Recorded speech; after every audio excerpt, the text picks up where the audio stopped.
Well, hello everybody. Happy Friday. It's the second time I'm seeing you today. For those of you were here earlier watching my show with Catherine Edwards, talking about the Putin and Tucker Carlson interview, which I think is such a cool interview. And has got everyone. Do you know that interview's had more in a week just on the one show has had 17.5 million views, which I think is amazing because I just think it's getting people talking and just it's wonderful. Anyway, so Catherine and I actually had a chat about that early on Solutions with Aquarius Rising Africa, or actually Solutions with Shanti. That's what it's called now. So if you guys want to watch that on my other channel, very, very interesting. Anyway, but I am so happy to have with me Eve Lorgen today. Eve, welcome. How are you doing? I'm doing good. I'm in the US, so it's a late morning my time, and I'm really delighted to be here. I've always wanted to actually be on your show because I really love your topics and the range of the topics that you speak about, and so I'm just happy to be here. Yeah. Oh, I'm so grateful. In fact, one of our my regular guests as well, Caleb Jade, and I know you watch some of it. He actually got me onto you. Oh, he showed me. Yes, he sent me one of your links because he watches your shows, and he said to me, "This is the lady you need to get on." And I said, "Damn right about that." So I'm very grateful to have you here because I've watched a couple of your interviews and I find them absolutely fascinating. But before we get on to the topic, please tell us a little bit about yourself. How did you get to do what you do? Who are you? Where do you come from? How did you get to do what you do? Tell us, share with us a little bit about who you are. Well, long story short, I really never intended to write the books or really necessarily do what I'm doing now, but life leads us in directions that we discover things. So I started out family system from the San Francisco Bay Area, and then grew up in a dysfunctional family, of course, and had alien abduction experiences in that family system. And then I found that there was more connections to that as I started to want to learn more about my own experiences related to that experience that really had more connections with not only complex trauma and dysfunctional family systems, but I feel, shall we say, occult involvement. And I could say Freemasonry, yes, and alphabet soup agency and military industrial complex, all kind of connected within the entire system that enabled this kind of experience to happen. And so it got me to discover on a lot of different realms, but my initial career, actually I had several, because I was one of these overachievers, because I just wanted to get out of the house kind of thing. So I ended up doing a lot of education, probably overeducated. So I became a biochemist for my first degree and did that for about 7.5 years or so. I got poisoned on the job, actually. And I often wonder in hindsight how and why that poisoning really happened, because there was some strange shenanigans that happened with the company where I got poisoned and with an individual that I had an issue with. But I'm not going to get into that. But that caused me to really question, do I really want to do this if I want to have children? I don't want to have a bad health. So I ended up studying Oriental medicine for a year. I thought I'd be an acupuncturist because I really like that system of understanding medicine. And then decided, no, I want to be a therapist because I'm really more interested in being a counselor and learning more about that. So my master's degree ended up with counseling psychology in the family systems, marriage and family kind of orientation. So in California, it's called marriage and family therapy, but I designed it to be more relationship dynamics and focus on trauma and anomalous trauma, and then using whatever methodologies I could to help understand and help people heal from really the things that I knew happened in my history. Of course, that was my motivation. Not only the alien abduction, weird stuff, but also the classic dysfunctional narcissistic family system and alcoholic in the family. So Is that how you grew up? So were you in a Freemason system type thing? Was your family Freemasons? Were they involved in these kind of weird and wonderful things that you experienced? So is that where you experienced that? I believe it is connected, but it's not exactly the same. And this is where Right. some of the research and the discoveries along the way led to, it wasn't exactly the same as what, let's say, Jesse Zaboter talks about hierarchy system family, pure bloodline versus those who are not, or like the expendable versus the non-expendables, or the people Right. who are orphaned and they end up in projects. So in my system, my dad was definitely a Freemason and some ancestors, but my mom wasn't really involved in any kind of, giving over permission or selling a child into a project, or with the alien abduction thing. They seem to be taking people like going direct with taking people and then using them in some capacity that may be just, quote, an alien group or aliens working with some humans that are involved in all these little alphabet soup agency occult kind of connections. So it seems as if there's and I'm kind of going off the wall here, but my I love concerns it. are Get off that wall, sister. Off the wall with you. what the problem was is like people say, well, it's only this or it's only that. That means it's only aliens and ETs who are from other galaxies or whatever, or it's only humans, operating in disguise in these secret projects. And so a lot of the people in the early days of, let's say, the 90s, the 2000s, were trying to figure out what's really happening in these people's experiences, because I know they're not lying and they really are real the way they're experiencing them, but they're being misdiagnosed definitely by the mental health systems, sometimes dangerously so. And so you can't tell the truth, or you could like lose custody in a marriage thing. So a lot of secret keeping to protect yourself from being misunderstood, rejected, misdiagnosed, or just badmouthed and punished. So it's not exactly the same as a mind control system of direct MK Ultra ritual abuse, what we see with the Fritz Springmeier, the Svali, the Jesse Zaboter, the Arizona Wilders, the Kathy Phillips, all these survivors who have come forth to give a picture of what are these Illuminati family mind control system, family systems and projects, how that looks, and what's the reality behind that with evidence in a human surface level system. And then we've got the aliens who are working in a kind of subsurface level underground base, but in connection with certain human groups or government, secret government or family Illuminati systems, or maybe they're seemingly acting independently from any of that, from some other realm, that are going direct in contacts or abductions with certain people. Right. So there's a range of experiences and trying to get understanding of like, well, where do I fit into all this? What's really connected and why is this happening to me? Is the most questions that people ask, why is this happening to me? I didn't ask for it. And I don't know that my parents had this. And a lot of times they don't really know their family history in order to really kind of get to the root of what's really happening. And so that my work has, since the publication of both my books, which we'll talk about, has gone, my focus is trauma recovery.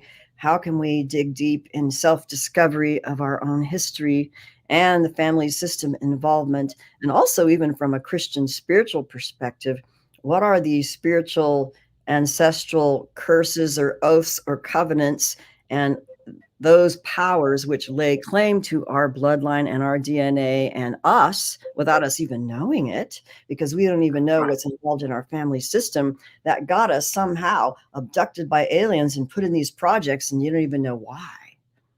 So most people don't know why, and they don't really make those connections, and they may not hold those spiritual belief systems at all. So a lot of different opinions and fights and, culty kind of groups and cliques in the survivor quote community of secret space program or abductions, or no, I'm an experiencer. No, I'm a contactee. No, I'm with the Galactic Federation, whatever. But meanwhile, there's still trauma and there's still weird things that happen. And there's still a lot of this, what I would call the alien love bite, which was really an anecdotal discovery during the process of having a support group for people who believe they've had, alien and UFO experiences and other things, but they're still just trying to explore and get support and find out what's going on. So this whole relationship manipulation thing was something that was like, wait a minute.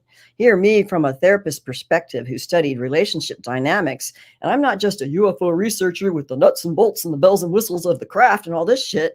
It's like, wait a minute, there's like a huge part that's not being recognized or valued by the scientists or by the largely dominated system, which is designed that way. Okay, with the nuts and bolts of the UFO or the UAP craft, and let's just make it all technical and technology and UFO craft, so we could just like ignore all this other stuff, which gives you a big window of perception that there's so much more going on. Okay, exactly. So with initial discoveries like the Travis Walton case, or even the Betty and Barney Hill, the things in history that are on all these TV shows of UFO alien abductions, they only look at the circumscribed definition of what they think it is to keep it credible, But meanwhile, with so many people who are now being abducted, and like family generations now, 3 and 4 generations being abducted, there's something else going on that's beyond what they really thought was the definition of the phenomena itself. And it's not a phenomena, it's a reality. So this is where I'm both a scientist and a therapist, where I can see the value of both, and that it's largely undervalued and not taken seriously, the relationship dynamics, family systems, trauma, or even spiritual authorities involved in this phenomenon that we don't fully understand. So that is super interesting, because I think, as you say, there are so many people, and as many people on the show know, I'm just this farm girl from the ass end of Africa, who've never in my life, I'm born with gifts, spiritual gifts for sure, but I've not experienced anything like the Brotherhood or SRA or anything like that. So, I kind of came onto the scene a couple of years back going, what the hell is going on here? I definitely have to get on and figure out. And, as a healer, I've been a healer my whole life. How does one fix up this mess? Mm-hmm. So what I've understood over the last 3.5 odd years that I've been doing this is really how vast this abuse is, and how multifaceted it is. Each person, is having their own type of experience from whatever it is. You'll have your common abusers in many instances, but each, you'll get the ones that are the spliced DNA. You'll get the ones that are like gifted at birth. You'll get ones that are, as you say, the expendables. You'll get the hierarchy kids. You'll get the ones that have gone through the gateway, that sort of thing. So, and whichever way that they have been abused, I think it is absolutely abominable, and I think it is absolutely tragic that children have had to go through so much, and really at the end of the day come out, and sadly, as you say, in a lot of the survivor communities as well, arguments amongst themselves now, attacking each other in so many ways. And I really think that's also part of the programming, because at these end times that we are in right now, the amount I'm going to tell you when some of them get up, here I am. I don't even see half of it, but then every now and again I get said stuff about what's being said or what's being passed around. I'm like, are you kidding me? It's almost laughable. Yeah, like when you realize it is. Like, oh my God. Yeah. And it's crazy to think that there's so much of it out there. And I really appreciate your point of view and what you've experienced as well. And I even said to you before, before we got onto the show, I think we actually definitely have more than one show, Probably. I can go on tangents. And ramble on. And I would love to be able to definitely hear more about that as well. But I think my choice for today was the dark side of Cupid, the narcissistic and vampiristic relationships that we have, the false twin flame theory, the false gurus, stuff like that, because I think so many people get caught up in this, and that has been my personal experience over the years with a lot of my clients and a lot of my students, you know. And to observe people get caught up. Hey, and I mean, even me myself, you know, like, whoa, I'm just, you know, when you meet that person, or you think it's that person, where you kind of like have this connection.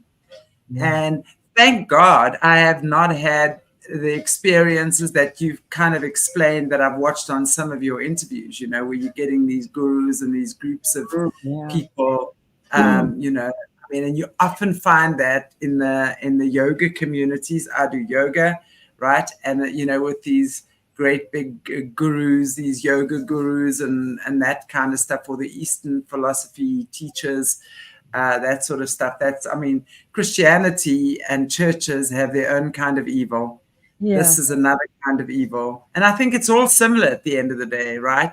But just kind of like in a different flavor, but it still is the same thing. So I would love to hear excuse me, more of what you know and your experience about. Let's talk about, I don't know if the first we can talk about is like these false gurus and how we get caught up in this, and that false twin flame experience, because I think it's all part and parcel. I definitely believe in that we have soulmates or a soul cluster, you know, that there are souls that we come down with and we know them from before. And I mean, you just know when you've met someone, right? There are just certain people you have resonance with, that you just kind of, it's like you're picking up from, it's like the movie Rocky. How many Rocky 1, 2, 3, and we must be on Rocky 444 right? And it's kind of like a continuation, right, of a movie from a past experience. But I'd love to hear your take on that as well. Wow. Well, the Dark Side of Cupid book is actually the second one that I wrote, that was kind of like a part 2 or a deeper insights into all the different ways in which we can perceive that there has been a relationship manipulation or orchestration in some way, where we feel there's a what I called it, a third party entity that is interfering or orchestrating or doing something that's in between or above and beyond both individuals. And then it have qualities of the soulmate twin flame thing, where there's you know, a deep connection and overwhelming soulmate feeling or connection that's, you know, out of the ordinary. And it could have paranormal and supernatural qualities that make you feel it's the one. You could have spontaneous psychic abilities and perceptions, and like synchronicities and omens just pop up as if you're in this unreality of a magical reality when you meet this person and during the drama of the connection with this particular person.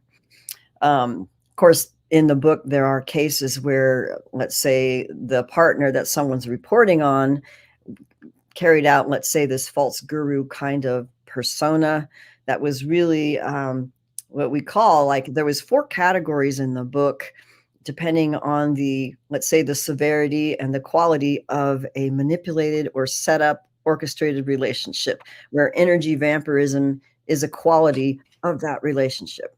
So in any kind of dysfunctional relationship where, you know, you get that vampirism thing, a lot of times you hear about it in the narcissistic abuse circles, where they say, well, you know, I had a narcissist as a, you know, ex or whatever. And, you know, all this quality was like energy vampirism, a psychic vampirism quality where you feel drained, and they have a way of like making you confused and drained, but they can be addictive in their sexual ability. And this actually happens with those who are hosted by reptilian entities, for example. And that actually did happen in like one of the cases in the Dark Cupid, which is why when that connection happens at first, they can have kind of like this magical quality of extreme passionate connection, even kundalini activation in some cases, just by Right. meeting and connecting with a certain person.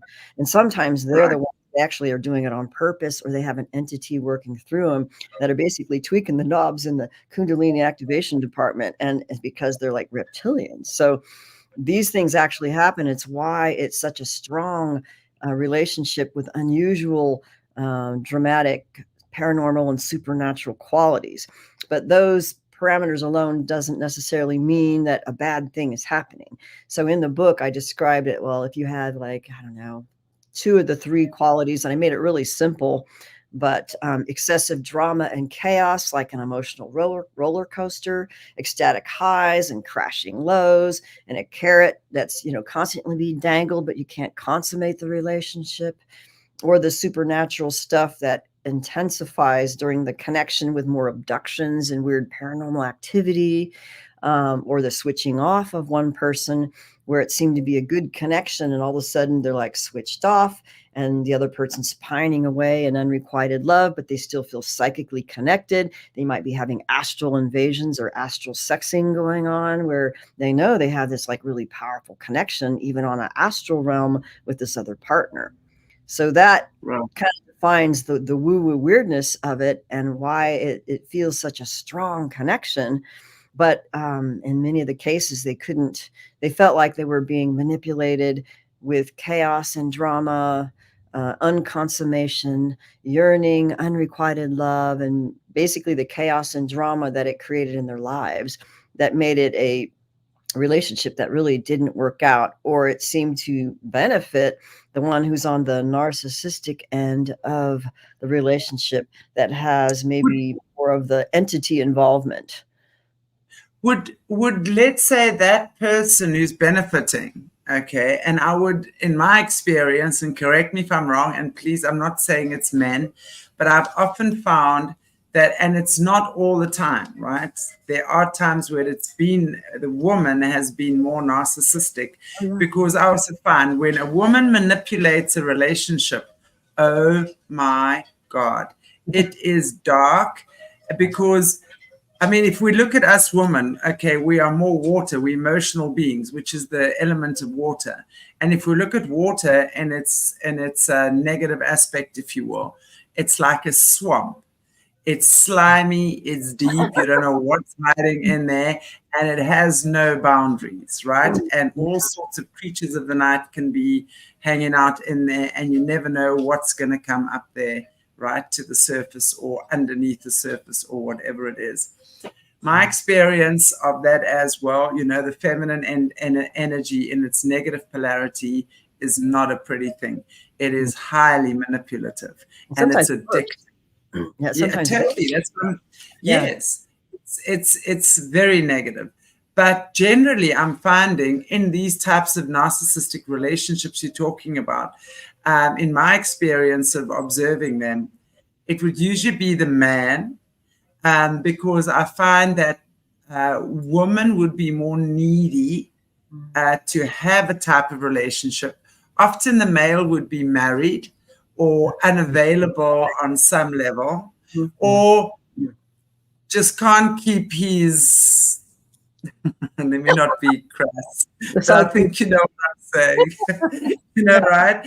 Yeah. And often, I mean, and why I talk about this is because I know that there are some Eastern gurus that refer to themselves as gurus, like a lot of these Eastern teachers who refer to themselves as gurus. They have all sorts of young girls, especially, tied to a string, and they have these. I mean, I don't even know what these young girls would even think they want to do with an old ugly guy like that. And they're often beautiful and sensual and exploring and that sort of thing, right? Yeah. They get caught up in these very, I mean, and I know there's a big story of the owner, and I don't remember his name offhand now. Maybe someone in the chat will know, but the founder of Bikram Yoga. And yeah, that guy was up. I mean, he's a typical hot yoga. Yeah. There's many, Yeah. because I had heard, But him in particular, he was up for all sorts of sexual misconduct with a lot of his female students. He knew exactly how to manipulate that energy, that Kundalini energy we're talking about. I mean, Kundalini is Kundalini, right? We all have Kundalini energy in our body, and it's literally the transformational energy. But when it's manipulated, I mean, I can tell you horror stories about how mothers have actually agreed to have old men, no, not John of God, have old men have sex with their underage daughters to activate their Kundalini.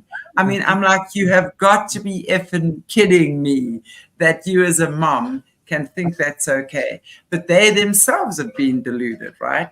Because, of course, Kundalini is supposed to be and it's the awakening energy. But it's the only time it works well is when it happens naturally.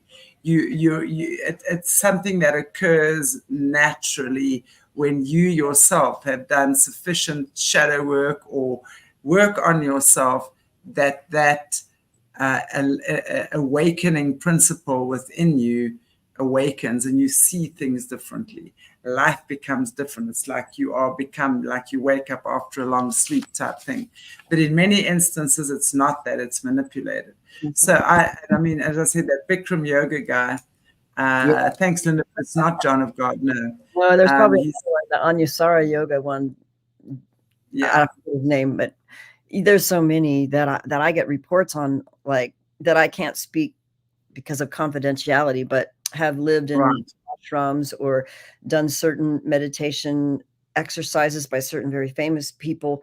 And then they'll start having these astral sexing Kundalini activation energy vampirisms start going on after or during studies or in spiritual practice with certain teachers. And sometimes you can notice that, like, initially if they're really good at it, all of a sudden all the women will be like, oh, and they're just like, oh, in love with them. And they like, what's going on with them? Like, they're like, you're under a spell, it's because they're doing it to, like, you can do it to the men too. It's not just the women. So absolutely. It's when they really require that attention. And as you say, like with the men, it's not necessarily always sexual attention they're requiring, but they need that adoration. They need to be, oh, you are so higher and so mighty and you are so wise, that sort of thing, right? Yeah. And then part of that is used, I mean, as a narcissistic abuse kind of, oh boy. I've seen how spiritual systems and belief systems of even spiritual practice are used to enable the predators, who are these gurus who are hosted by high-level malevolent beings who are vampires, basically, and that they've tweaked the spiritual narrative so that it enables the predator. And this is also what happens in, even like, we could even see this in some of the psychology now, with respect to complex trauma, how we understand CPTSD, for example, complex PTSD, and the personality styles of the triggering that define their personality style, like in Pete Walker's work. And I'm only bringing it up to make a point because a client who's also a therapist had brought this to me with respect to how psychology, even the current circles of trauma, studies, are being even slightly tweaked or misdirected with not the full information when you have a relationships, let's say, with a hosted guru, for example, or like a super narcissistic personality disorder, or somebody who runs into the psychopathy realm.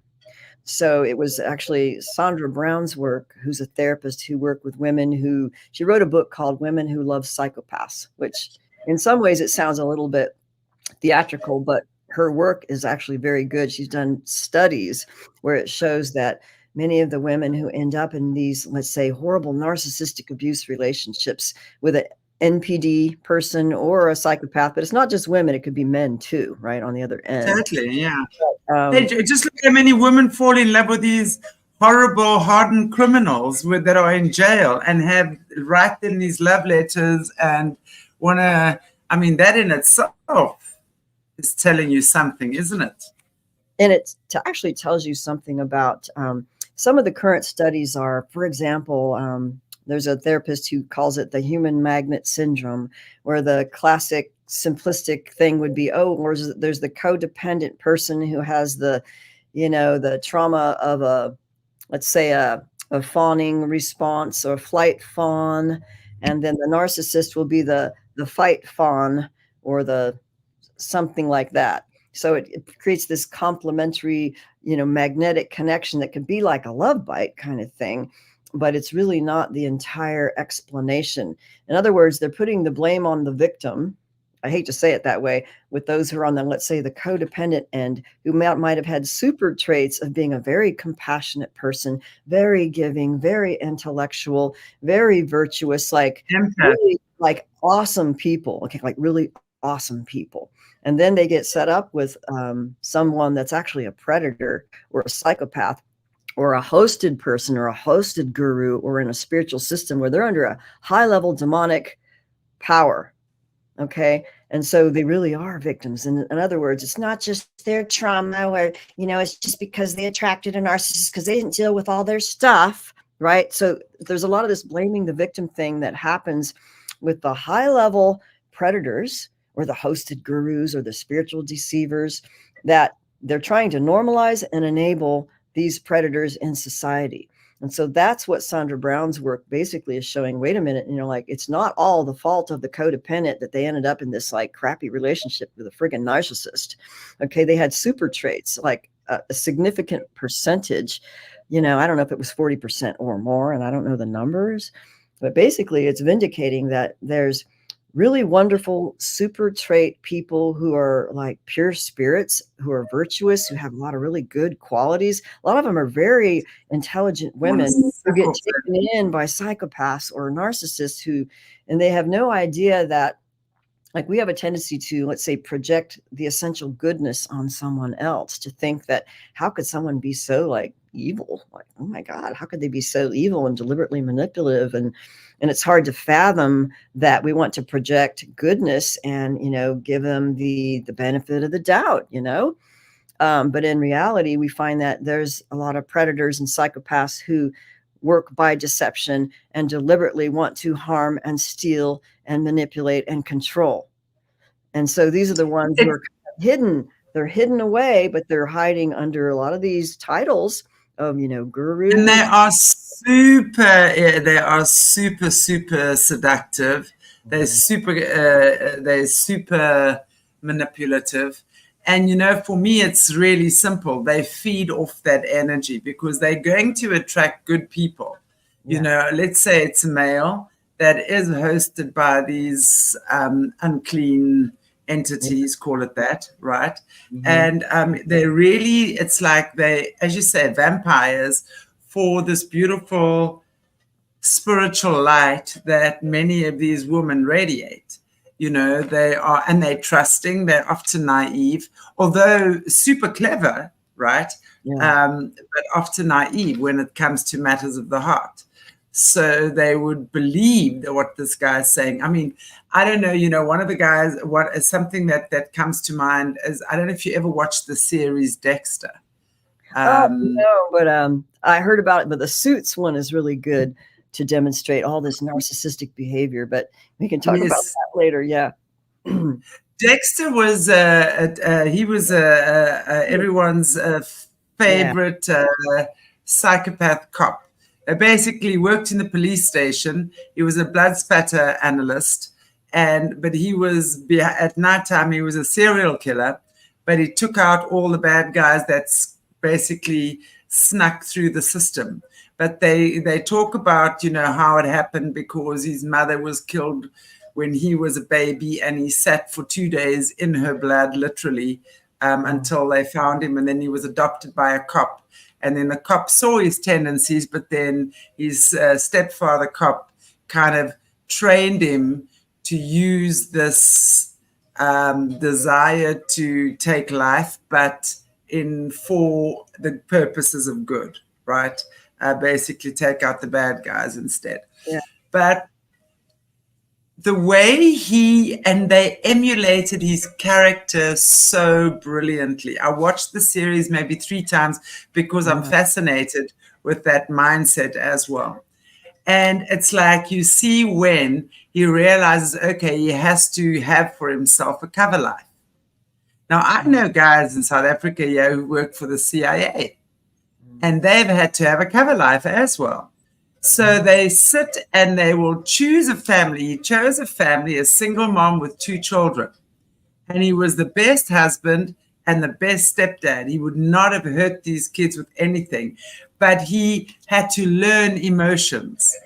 So he watched. Yeah. He would go to his friends and say, okay, well, I need to take her out for birthday dinner. What do you give her? And, and then his friends would say, well, I did this, you've got to do that. And he would emulate that completely. And not in a million years would the woman even begin to know that he had no feeling. He didn't know how to feel, but he was the most brilliant actor. So he could act out all these scenarios and pretend to be heartbroken, pretend to be joyful, pretend to be completely in love, pretend to be the doting dad type thing. But it's very interesting because they learn how to do these things to perfection. Yeah. It's amazing. They're copycats. I mean, they have to infiltrate. That's exactly what it is. It's an absolute copycat. So, I mean, and it's amazing. And that, of course, so many women would fall for it, because how many women are looking for these doting guys, these brilliant that take them out on their birthday, buy them gifts for Valentine's Day, whatever it is. They're doing all the right things.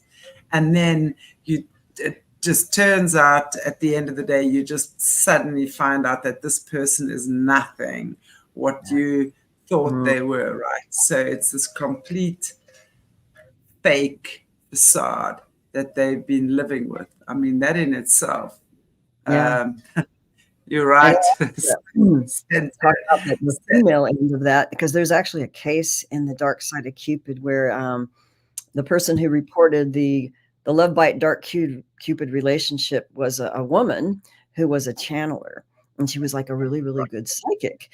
And so he had this like total obsession with this woman, and she kind of led him on and act like, she likes him, and kind of led him on into thinking they're going to have a relationship.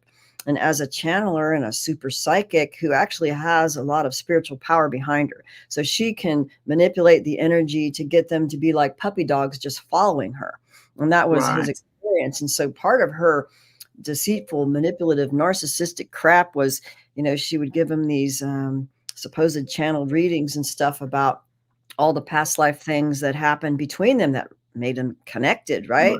And that all the horrible things that he did. And so now in this life, he has to beg for forgiveness, and he's having to pay for the sins of having, hurt her in a past life, so that he could basically grovel, just to, get in her presence. And meanwhile, she's like doing this to all these men, who's just like feeding off all the energy of these men who are obsessed with her. And because she has these high level spirits working through her, and some of them are like the ones that are dangerous, or that I see now, are the ones, let's say they're in the spiritual communities and they might be a really good psychic or a channeler, and they establish their bona fides with enough accurate information to give good readings at least half the time or more than half the time. But then the stuff that they put in to manipulate someone in a love bite setup, the spirits are just like milking them and then deviate them from a real spiritual path.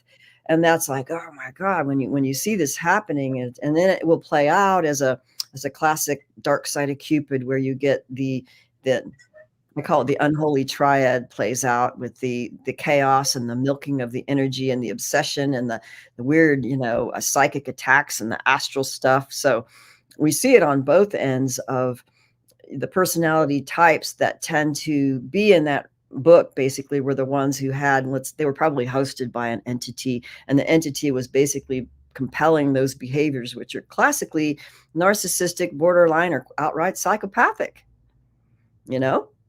so that's Absolutely. the dramatic representation. But in this book, and in the people that I talk to, they might have other things that aren't so bad, but there's still definite aspects to it that are being manipulated by a third party entity or something else going on that's not just your own complex trauma histories and your own dysfunctional family stuff.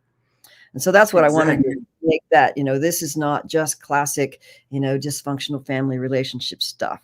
It can contribute, but there's something else going on here that I think it really needs to be addressed. So, and do you think as well that a lot of these things, and I mean, I was just thinking about Dexter again. He was very well aware of this entity, and he called it his dark passenger. Oh, wow. He called it his dark passenger. So he was well aware, but he could control it to a point, but not, he was well aware that it was only meant for certain people, right? But that's very interesting how they actually made that, and we're having these conversations as well to see how obviously these guys who are making these series are well aware of what these things are about. Yeah, there's a great awareness around that. Very, very interesting. So that would go hand in hand. And I mean, the next thing I want to hear from you is the twin flames. Okay, because there's this whole big, and again, I love this topic because it's something I have worked with and looked into for many years as well, right? Let's look at human beings. I mean, all we want to do is fall in love, right? There's no better desire than to fall in love and meet the one who's your twin, because we've been, what we've really been taught is that the twin flame is one soul that has separated and, now separated into two, and you both coming to Earth in separate bodies, and oftentimes you don't meet for a very long time. Now and again you'll come, but there's like this golden thread that stays connected, right? And you'll have the masculine, feminine, or the yin and yang. So it could be a woman could be the masculine and a man could be the feminine, and vice versa, right? But basically you have this twin flame energy coming together, meeting, and often in very traumatic circumstances and stuff like that, right? And it's like typically this narcissistic type relationship. I mean, when I was like reading up on this stuff, these people say, well, my twin flame's married and I'm having an affair. And it's like, I'm like, no, no, that can't be right. That sort of thing. And he won't leave his wife or whatever the case might be. Yeah. And it's the runner chaser. So it's like you have one that chases and one that runs. So, yeah. So I would love to hear your take on that, because I think it goes oftentimes hand in hand with exactly what we're talking about, that whole guru, master student type relationship as well, where the one who is in control kind of exerts this energy. Allure, exactly. Allure would be the word. Yeah. I mean, there's so much. I mean, in the classic alien love bite, there were cases where people remembered their alien handlers, which may take different forms because they're good shapeshifters and could affect our perception. But the one that I talk about in the Love Bite book, it's classic, the Ted Rice case, which is really Dr. Carla Turner's book. And this man's still alive, by the way, talking about his experiences. Basically, what happened, he got abducted throughout his life, because they take you from childhood, and then put together with a girl in his teenage years at age 14, where they do some kind of astral energetic surgery of sorts. The alien literally weaves in the heart essence somehow of the love bite partner into the heart of the person, Ted, for example, so that the moment this happens, he feels their souls are merged. But they didn't do the other way around. So it was like a one-sided love bite. But when you have that real heart essence immersion happening by a psychic surgery of sorts and a manipulation, it does create this, unconditional love and soul connection with another person that was actually artificially done. So this is what we knew, like, oh, the aliens can do this, but most people didn't know, quote, the mechanism of action, because they really didn't remember. They just knew the effects of it and how they felt. And then how the whole thing played out was a classic, almost twin flame and the runner thing, where, you know, one switches off and the other one's pining away, and then it never works. It's all dysfunctional. It's like, well, why would they put people together, quote, the aliens, if they don't even have kids together, for example, or if they're like married to different partners? So basically, what I learned from Barbara Bartholock, who was my mentor, who also mentored Carla Turner, it's a big emotional harvesting for the most part. Although there's other reasons why we found out that they were doing this with people in specific programs. And that's I talk about in the book, but there might be a reason why they put people together when they partner them, for example, and they're both MyLab operatives who are assets in some kind of secret program that's maybe connected with aliens. And then they may twin them together or bond them through tantric sexual union or energy union. And then they could work together as a pair and do like a tantric sex magic. They're more powerful when they're utilized that way as a pair. So they're doing that kind of high level actually sexual magic in some of these projects. And then aliens might be involved also as part of their experience. We found that out later. So that kind of made it a little more complicated when we were trying to figure out, well, what's really happening when all of a sudden, you know, you have this like total love bite with someone else who they know they're in a project, and they start having these like mutually shared dreams and experiences with, but they don't really know what's happening. So that created, I think, more confusion. Instead of it being like a real twin flame, like they were actually really involved in something where they were deliberately bonded or twinned, or Right. they might really actually remember past life together. And that might be one reason why they were able to bond so well. So in one of the cases in The Dark Cupid, one of the women had a love bite with a man, and it was, I forget the name, Anastasia and Ken. I can't remember the names. It's been so long, but she was able to be aware with the aliens that took her in an abduction with two other men. And so she was the lucid one who was aware and allowed to remember actually what happened during an abduction event, and where there was actually no missing time. So basically, she was taken with two other men who were actually UFO researchers. One of them was like for a MUFON, you know, and they were all taken together out of time. So all they saw was like a light in the sky and thought it was just maybe a craft, and oh, well, it was nothing. But in reality, something happened, but they took them back in time as if no time passed. And then she remembered this whole looped memory of what happened. Wow. So the beings were like tall whites. Okay. She saw, they look like tall grays, except they're white and pale. And they're often described in the literature associated with Area 51, often associated with a benevolent, what do you call it? Inference. Okay. A lot of people infer, oh, they must be benevolent, or they're okay. They're not. But so anyway, they took them three.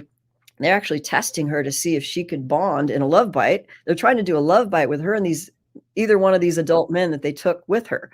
And they were like, oh, well, we can tell, like, if you have past life connections, we see energetic tendrils connecting you between you and another person. And they could actually perceive this energetically. So if you actually have a previous connection, it's visible with these tendrils that will like connect.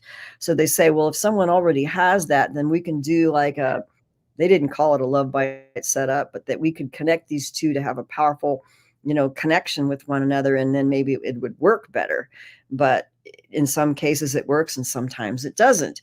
But they could catalyze the reaction and make it stronger. So the tall white was actually explaining this to her, that this is what we do to help, you know, put people together, because she knew she just had a love bite with someone else. She's like, I don't want to be in a love bite with any of these guys. Like, she was literally like awake the whole time when they were trying to do this.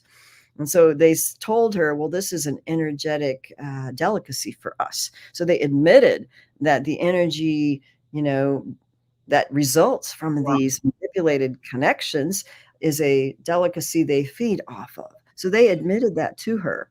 But what was interesting, would this be the same as the binding spells they would oftentimes do on people in the system?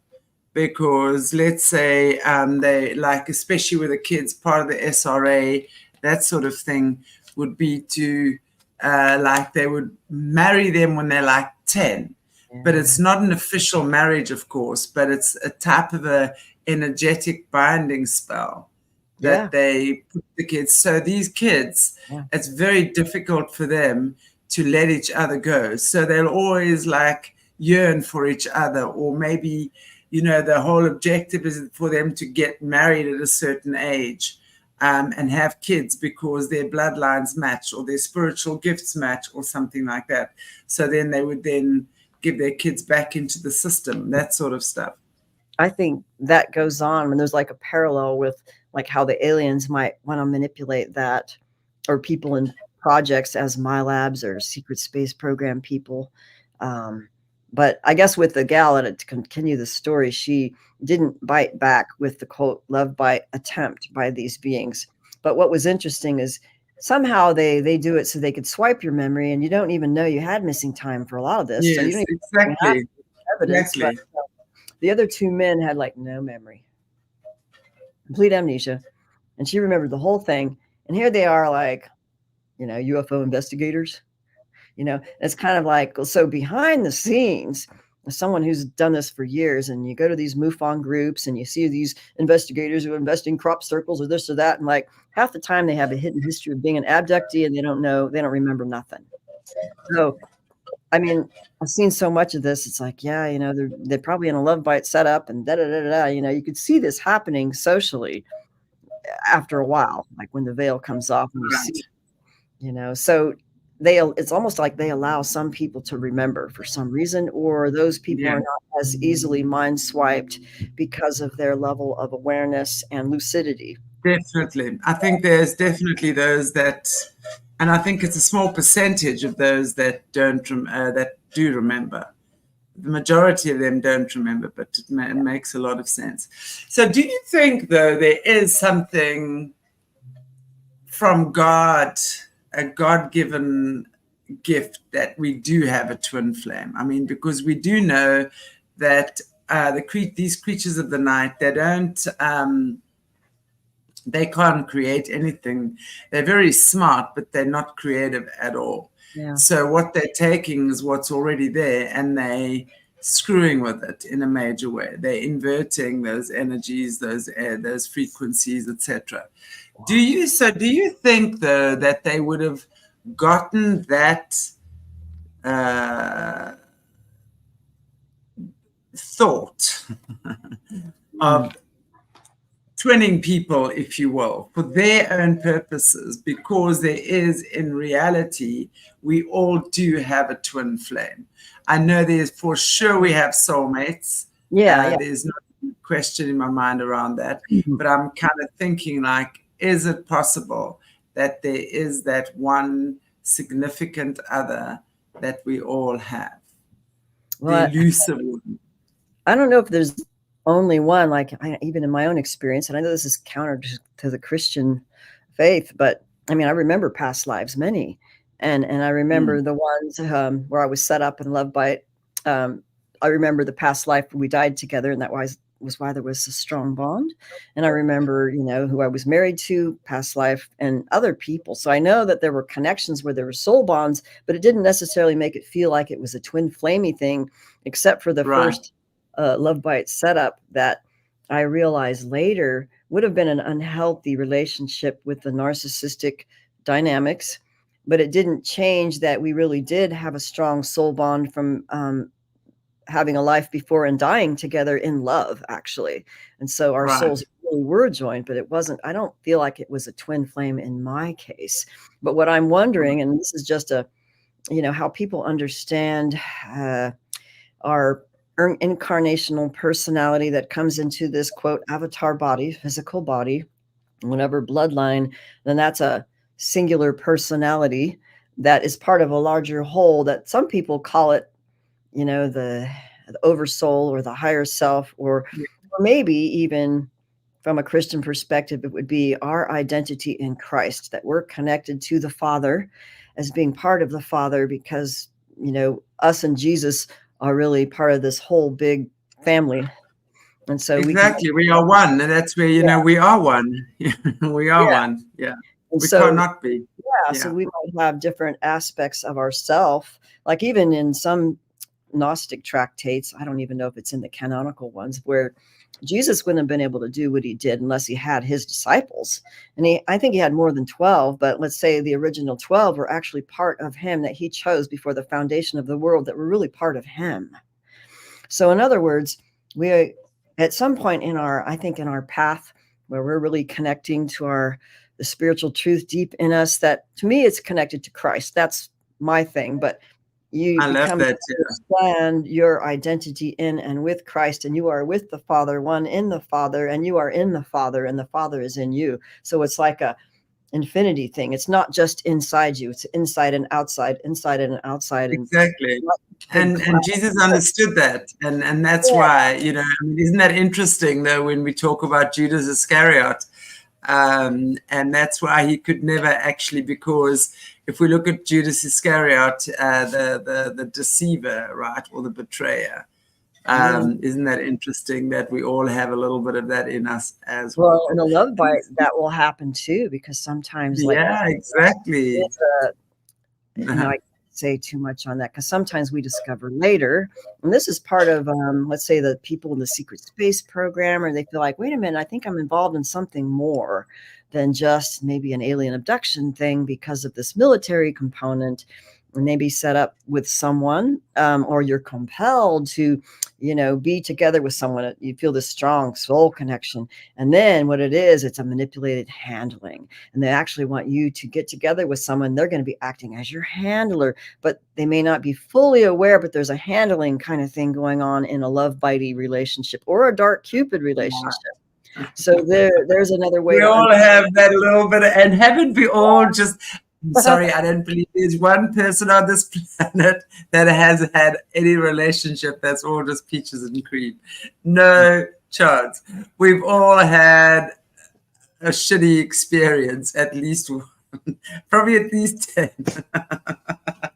Yeah, I mean, right? And, you know, it's just how we be healthy, and how do we really know what's happening? And for my work, I knew that it wasn't just a simple psychological explanation, and there really is aliens, and there really is these other spiritual beings, and there really is a military deep state, you know, and then there's the Satanists and the Illuminati. And I knew there was like a connection with it all, but there seems to be a lot of compartmentalized groups that don't understand what one is doing to the other, so they don't see the connections. And then there's infighting and cult clicky. They hate each other, and then they badmouth each other. And then, so what I noticed was like obvious, like they didn't want us getting together talking about these things. I wanted to talk about certain things, but don't talk about this. So whenever we started talking about, like, wow, man, you know, that guy's like a reptilian host. Here he is, like acting like he's some famous cryptozoologist, and then he's like appearing with a fucking reptilian who's doing this like rape thing with a Mylab who has like reptilian handlers, and the military using her on remote viewing and psychic ops. But they only want to talk about reptilian experiences, or they only want to talk about the weird sexual reptilian stuff and get off on it. But meanwhile, this guy is like a freaking co-opted by a reptilian, has a reptilian handlers being used to be some researcher who promotes this particular view and badmouths this other stuff to make it not important, so nobody knows what's really going on. And there's so much of it going on. It's just like, well, that's one thing about the dark side. Our dark brothers and sisters, they firstly, they're all compartmentalized, as you say. So it's like working, let's say they all work for the Alphabet Boys, right? The CIA. And that department will know exactly what they're doing. And mostly within that department, the other one doesn't even know what the other one's doing. It's all like secret, and they're not allowed to tell, and da-da-da. Everyone is doing their own thing. One or two might know, but that's why they would blackmail each other. So they've got something on you that don't you dare open your mouth. So they get blackmailed in the most disgusting ways. And mostly they don't even like each other. They hate each other. There's so much jealousy and infighting, and I know that from speaking to a lot of people who've been in that side of the system. They don't like each other. Yeah, No, it's in fact, there's interesting. a good case in the Love Bite, which is the first book that I brought out about alien interference in human love relationships, and the case histories that I did. One case is called Mia and Jordan, the FBI agent. And then what was interesting is this woman, she was involved in alien research and being kind of like a contactee. And, that's the early days of like, oh, who are my contactees, and getting channeled messages and having this connection. But then meanwhile, this weird MyLabby shit was going on. And then she was being Yeah, targeted by an FBI agent in a Love Bite setup, that it all turned out to be just this big thing that had to do with a genetic, her egg was taken at age 17 by military deep state operatives who were working in conjunction with alien technology and alien hybridization, chimera, whatever they were doing, in vitro fertilization. So basically, they abducted her, took one of her ovum, and then extracted the nuclear DNA, which is the nucleus of the ovum, so that the autosomal DNA is taken out, and then two different parents put in an in vitro fertilization of this woman's egg. So it was like a mother and a father and another mother. So two mothers and a father in one ovum. That was the hybrid child who was the FBI agent set up in a Love Bite setup. Okay, this is wild. But what's interesting is Bud Hawkins wouldn't even accept the case. Okay, so the most famous alien abduction researchers who have all these kudos behind their names, they won't take that case, because there's all this weird woo-woo other shit going on that tells you there's like, whoa, much more going on. So this is a good case that represents how the FBI agent himself was the child who was the offspring of actually three parents and probably some genetic modification as well. So he actually grew up as an abductee and then groomed and manipulated to go into the FBI. And so the FBI is sent to investigate and neutralize this woman, because they know she's what? A contactee, and they believed she's a hybrid. So they think in their organization, what are they tipped off to say? Well, this person's a hybrid. We need to neutralize them so that too many people can't know about this. They can't know too much about the alien abduction phenomena. So let's just go in and neutralize this person.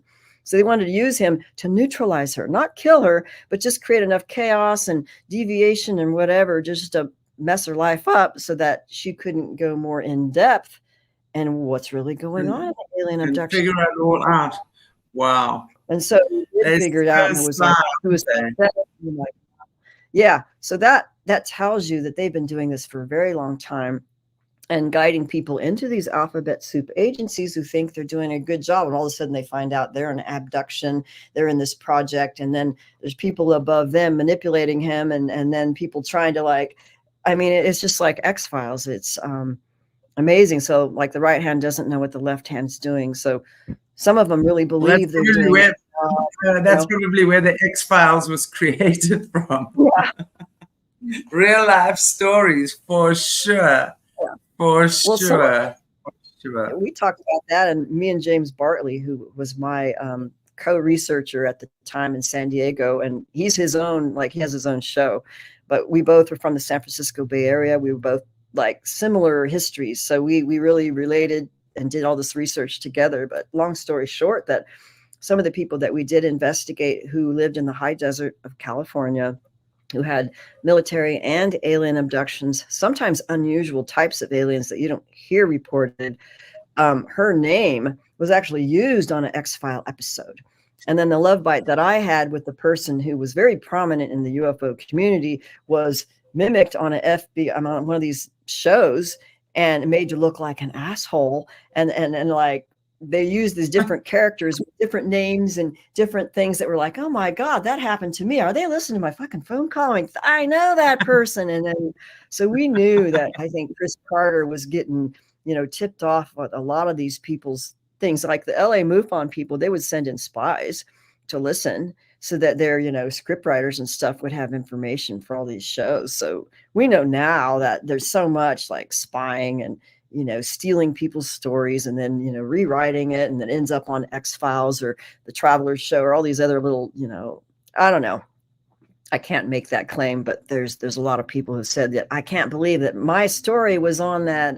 What was the one that's real popular now? Shadow things. What's it called? Oh, I can't remember now, but it's very popular.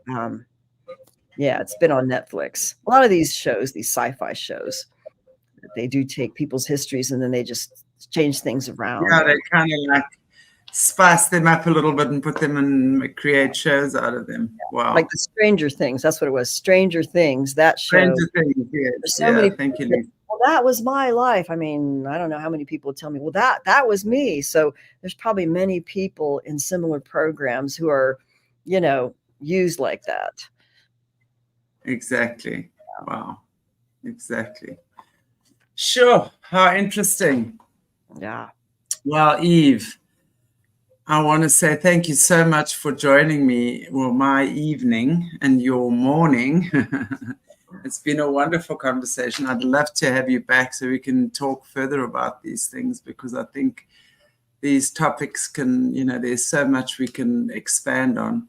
So I just want to say to you, thank you so much for joining me today and sharing your expertise and your knowledge on this subject. It's really amazing to hear from you. So thank you. Yeah, and I want to just say thank you to everyone in the chat as well.